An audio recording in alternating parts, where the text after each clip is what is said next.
सत्ता में अब आपको कुछ तस्वीरें दिखाते हैं और एक ऐसे हादसे के बारे में बताते हैं। इस हादसे के बारे में आपको कि जो पीछे की थ्योरी है उसे सुनने में आपको थोड़ा अजीब लग सकता है। पहले ये खबर किसी सरकारी विज्ञप्ति या लापरवाहियों से पल्ला झाड़ने वाले एक प्रशासनिक बयान के हिसाब से सुनिए। यूपी के हमीरपुर में एक हादसा हुआ। कल रात आई आंधी में हमीरपुर में बन रहे एक निर्माणाधीन पुल का हिस्सा गिर गया, जिसके नीचे दबने से 6 लोगों की मौत हो गई। समाचार समाप्त हुए। लेकिन क्या वाकई में 6 मजदूरों की मौत को एक हल्के फुल्के और रटे रटाए बयान से ठिकाने लगाया जा सकता है? जो पुल बनाया जा रहा था उसमें भारी भरकम स्लैब, पिलर और बोल्डर का इस्तेमाल किया जा रहा था। ये बात बतानी इसलिए बहुत जरूरी है क्योंकि प्रशासन का बयान सुनकर आपके दिमाग में यह सवाल आ सकता है, क्या ये पुल कागज, थर्माकोल, कच्ची मिट्टी या रेत का था जो आंधी में गिर गया? आपको इस सवाल का जवाब देने के लिए हम अलग अलग एंगल की कुछ तस्वीरें भी आपको दिखाते हैं, जिससे आप खुद ये तय कर पाएंगे कि पुल के आंधी में गिरने की थ्योरी कितनी जायज है।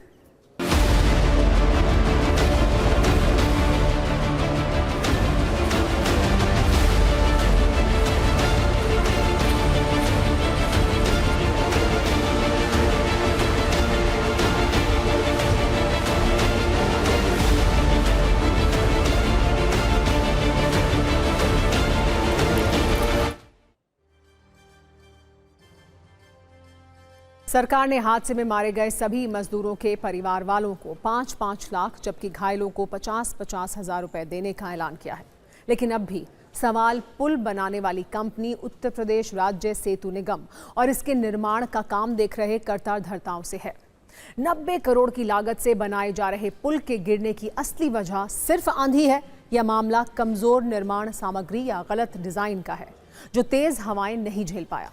6 मजदूरों की दुखद मौत के बारे में सुनकर लोग भी ये सोच रहे हैं, क्या कोई निर्माणाधीन पुल सिर्फ आंधी की वजह से गिर सकता है? क्या पुल में इस्तेमाल सामान इतना कमजोर था जो आंधी में ही नहीं टिक सका? क्या निर्माणाधीन पुल के डिजाइन में कोई कमी थी जो इतनी आसानी से वो गिर गया? अगर पुल का हिस्सा एक आंधी में ही गिर गया तो बनने के बाद उसका क्या हाल होने वाला था? जो 6 मजदूर हादसे में मारे गए, उनकी मौत का जिम्मेदार कौन है?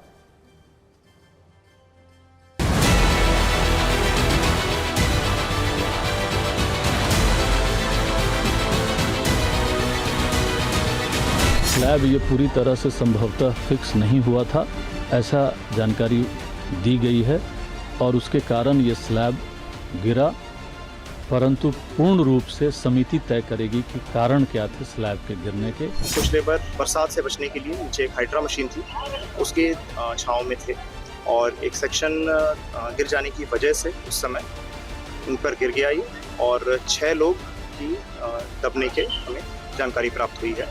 जो 3 लोग फंसे थे उनको रेस्क्यू कर लिया गया है। जो बेतवा नदी पर पुल है उसमें जो है एक कॉलम, एक सेगमेंट जो है उसमें नीचे गिर गया है। इनमें जो 3 लोग थे जो फंसे हुए थे उनको सुचारू रूप से जो है बाहर निकाल लिया गया, उनका रेस्क्यू हो गया। कल जो है पानी बहुत बरस रहा था और विंड्स और जो हवा बहुत तेज़ चल रही थी, तो उसकी वजह से जो प्रथम दृष्टया जो बात सामने आ रही है कुछ इस प्रकार है कि शायद उस वजह से हुआ हो। ये बड़ा तूफान आया, उस तूफान में ये जो निर्माणाधीन पुल था ये ढह गया है। इस पे 6 लोगों के खत्म होने की सूचना है। 4 डेड बॉडी अभी रिकवरी हो चुकी है, 2 अभी स्लैब के नीचे दबी हुई। जो भी लोग दोषी होंगे, जांच में जो चीजें निकल करके आएंगी, सरकार कड़ी कार्रवाई करेगी। यहाँ मेरे पापा काम करने आए थे, ड्यूटी मजदूरी करते हैं और हमारे यहाँ ड्यूटी करते हैं रात में और ड्यूटी करने आए थे, इसलिए यहाँ हमें मालूम नहीं था। हम रात को फ़ोन भी किया था, जब आंधी आई थी तो कॉल नहीं उठाया था। फिर हमने दूसरों को जो मतलब साथ में रहते हैं उनसे किया था, वो अंकल ने फिर बताया था। उसमें रात में भी काम हो रहा था, इस कारण से कुछ लेबर ऊपर भी काम कर रही थी। सेगमेंट टूट के गिरे तूफान के कारण, उससे कोठियाँ भी टूटी हैं, सेगमेंट सब टूट गए हैं। लोग ये पूछ रहे हैं कि पुल के गिरने की वजह मौसम की आंधी है या सरकारी कागजों पर आया भ्रष्टाचार का तूफान, क्योंकि हादसा जिस तरह हुआ उससे ये इशारा मिल रहा है कि कोई बड़ी गड़बड़ थी जो आंधी से एक्सपोज हो गई। दावा है कि मौसम विभाग ने पहले ही तेज आंधी और तूफान को लेकर एडवाइजरी जारी कर दी थी, लेकिन अलर्ट के बाद भी मजदूरों को काम करने से रोका नहीं गया। हादसे पर यूपी के सीएम योगी आदित्यनाथ ने मारे गए मजदूरों के प्रति संवेदना जाहिर की है। उन्होंने लिखा है, हमीरपुर में बेतवा नदी पर एक दुर्भाग्यपूर्ण दुर्घटना में हुई जनहानि दुखद और हृदय विदारक है। मेरी संवेदनाएं शोक संतप्त परिजनों के साथ हैं। जिला प्रशासन और एसडीआरएफ के साथ मिलकर राहत और बचाव कार्य तेजी से करने के निर्देश दिए हैं। लेकिन समाजवादी पार्टी के अध्यक्ष अखिलेश यादव इस हादसे को करप्शन की आंधी बता रहे हैं।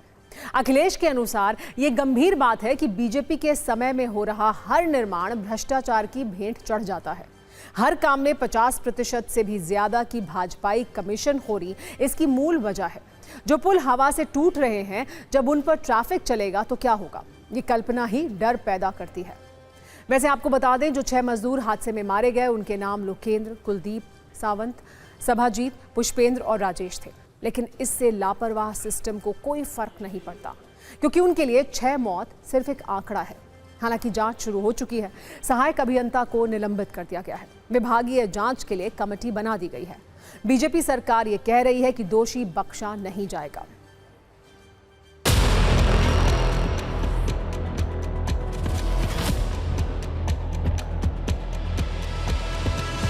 ये दुखद है, ये स्लैब गिरा है, मजदूरों की मौत हुई है और मैं समझता हूँ ये उत्तर प्रदेश की सरकार इसमें जरूर जांच कराएगी और जो इसके लिए दोषी हैं उनको सजा मिलेगी और मिलनी चाहिए। जहाँ जहाँ भारतीय जनता पार्टी की सरकार है वहाँ वहाँ भ्रष्टाचार के पुल गिरते हैं। मोदी जी, ये एक्ट ऑफ गॉड है या एक्ट ऑफ फ्रॉड? ये तो प्योर एक्ट ऑफ फ्रॉड। जहाँ जहाँ आपकी सरकारें हैं वहाँ वहाँ आप ड्रोन क्यों नहीं भेजते? ड्रोन से क्यों नहीं जानकारी लेते हैं कि कौन सा पुल कितना कमजोर बनाया है, किस पुल में कितना भ्रष्टाचार हुआ है? जांच का विषय है कि किस प्रकार से ये घटना घटी है और तो वो है कि जिलाधिकारी से लेकर सारे लोग उस स्थल पर हैं और निष्पक्ष जांच के बाद जो भी दोषी होगा उसके खिलाफ कार्रवाई होगी। भारतीय जनता पार्टी की सरकार में लगातार जिस तरह से घटनाएं हो रही हैं, कहीं टंकियां फट रही हैं, पानी भरिए टंकी फट गई, पानी नहीं भरा टंकी फट गई और अब निर्माणाधीन पुल गिर गया। आज ये दुखद है कि उसमें 6 मजदूरों की जान जाने की भी खबर आ रही है, जो कि दुखद है। समाजवादी पार्टी समझती है भारतीय जनता पार्टी का भ्रष्टाचार अब वो सब जगह नजर आने लगा है।